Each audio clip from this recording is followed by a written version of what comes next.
The guitar always seemed like the lead instrument on stage. Its power chords pushed it front and center on the airwaves, and yet the guitar seems to come and go from our popular music. One constant has been that when it comes to making a guitar, nobody does it better than America.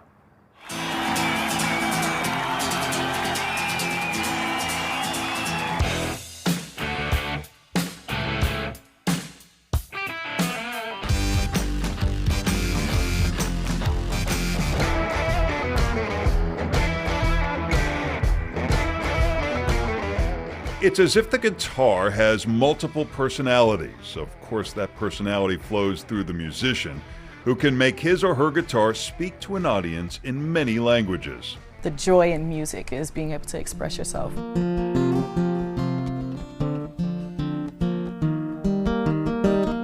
It's just whatever clicks in my soul.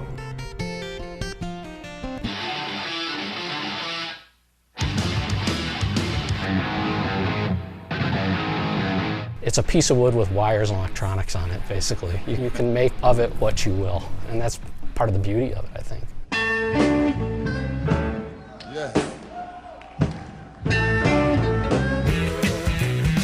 That's right, you got me shaking. As you see, there's no one around.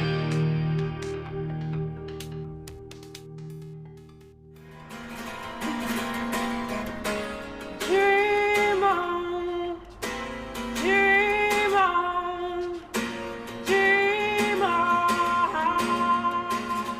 When you hear it, maybe on the radio. So that's when I was like, oh wow, that's what I want to do. That's what I want to play. Ashley Stevenson plays wherever she wants. That's the beauty of the guitar, freedom of movement and creativity.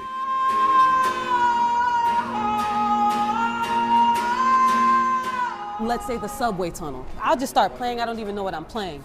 I can't do that in a corporate gig or somewhere where somebody's expecting me to play certain things,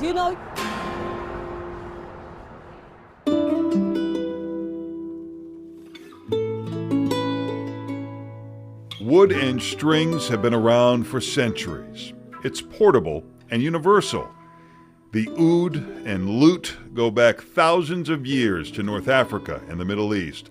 The early guitars are considered quiet instruments, often played by women. And the guitar bodies were small and didn't project as much as a big, large jumbo. We're showing off some really premium and lightweight ash. John Piricello is president of Lakeland Guitars in Chicago. It was known more as a percussion instrument.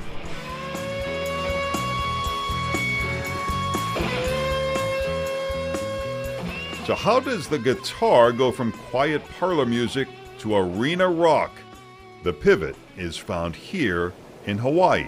I was kind of surprised to read the influence of Hawaii in guitars. Absolutely. A Hawaiian guitar is more or less a guitar neck or a board, basically, with an electronic pickup on it and tuners, strung up, played with a bar and either a flat pick or finger picks to get that wild, swooshy, It's invented by Joseph Kikuku in 1889. He leaves Hawaii to perform in vaudeville. At San Francisco's World's Fair in 1915, many Americans are amazed as they hear this new sound for the first time. Big guitar companies were making, they just called them steel guitars. They didn't call them Hawaiian guitars.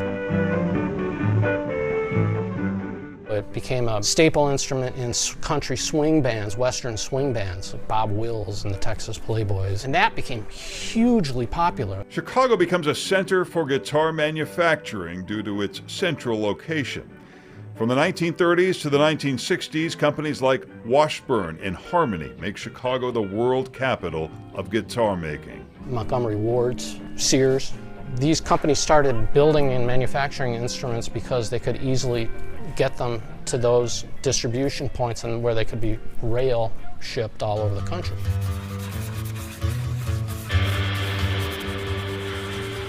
Lakeland is a family business. John and his brothers Frank, Bo, and Steve are involved in everything from electronics to design. this is not your Sears catalog guitar. Basically, the concept of Lakeland was to make a no concessions instrument, and in the end, it will cost what it costs. Some high-end models cost several $1,000s. Not a steep price for clients like U2 and the Rolling Stones. Lakeland is part of an American tradition.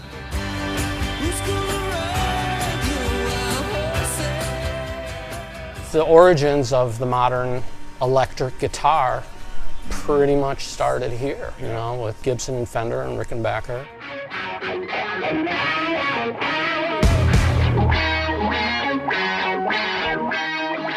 I think that the American electric guitar has gained the reputation and the desirability the same way like a Swiss watch or a German car or an Italian suit. Technology,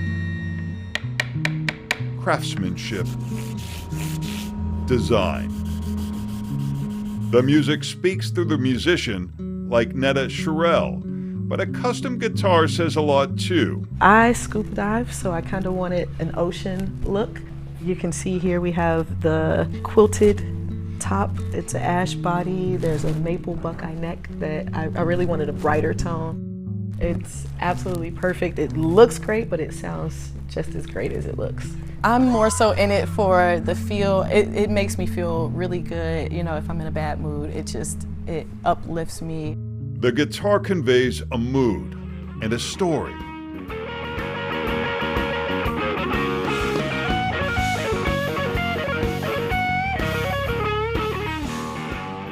Toronto Canon songs are lessons about life, everything from divorce to health insurance. All the questions in the third degree. It felt just like a colonoscopy. Oh, insurance. It delivers a mood. If it's a easy listening type song, then I can pluck the strings and make it cry or make it moan. But if it's like a real hardcore blues song, then you can make it scream and yell and holler, you know. It was just a hobby at first because I was a CTA bus driver and I couldn't play basketball, so I wasn't trying to be a guy that travels the world. But now he travels the world, from China to Latvia, playing his Chicago brand of blues in the spirit of Buddy Guy, Lonnie Brooks, and other legends. What inspired you to take up this instrument? Listening to a lot of guitar-heavy songs from John Cougar. Really? Yeah, when he was John Cougar, now he's John Mellencamp.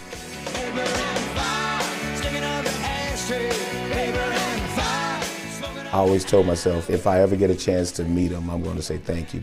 While John Cougar Mellencamp climbs the charts with radio play, the blues still seem stuck at festivals or in the clubs.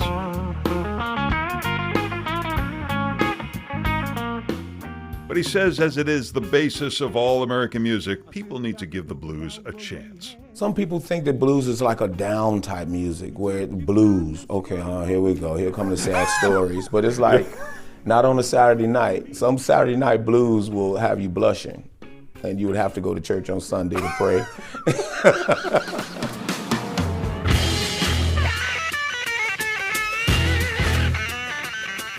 Despite the guitar's rich sound and history, it seems to disappear from the popular radio waves from time to time, with predictions of its demise.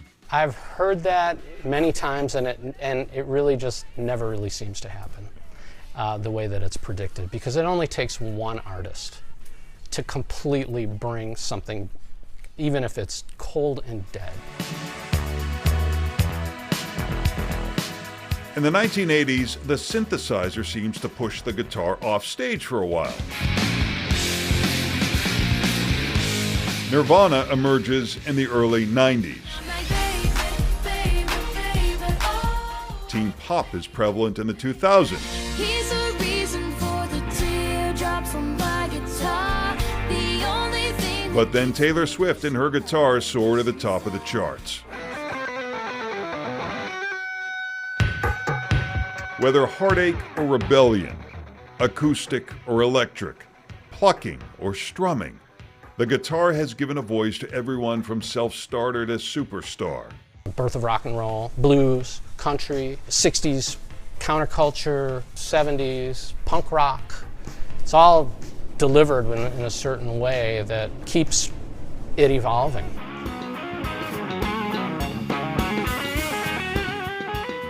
It keeps evolving because despite just being wood and strings, there is always more to learn. Like, you probably have learned it for you, where it's like, okay, I'm comfortable playing in these registers and doing that. You can never really completely learn the guitar. There's always something that will wake you up at night. Believe me. And as guitarists experiment on stage, this has got a piece of bird's eye maple now glued on to the front. the Piricello brothers explore their artistic boundaries in the factory. You make an electromagnet piece out of this because of the magnet and the wires around it. Together, they make music. I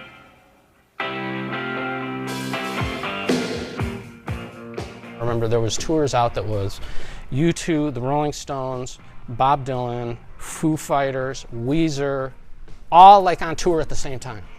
And they were all using our instrument. It's one of my favorite things is to put a brand new guitar in the artist's hand or go to a concert where they might be playing it. Yeah, what can I say? It's flattering. It's a beautiful thing to make somebody happy with an instrument that they love.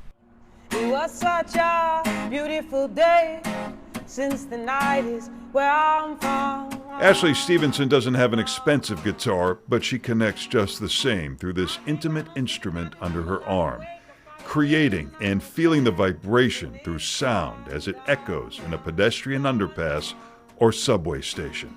There's so much freedom in it. That's where those most creative and precious moments are found, in the most unlikeliest of places.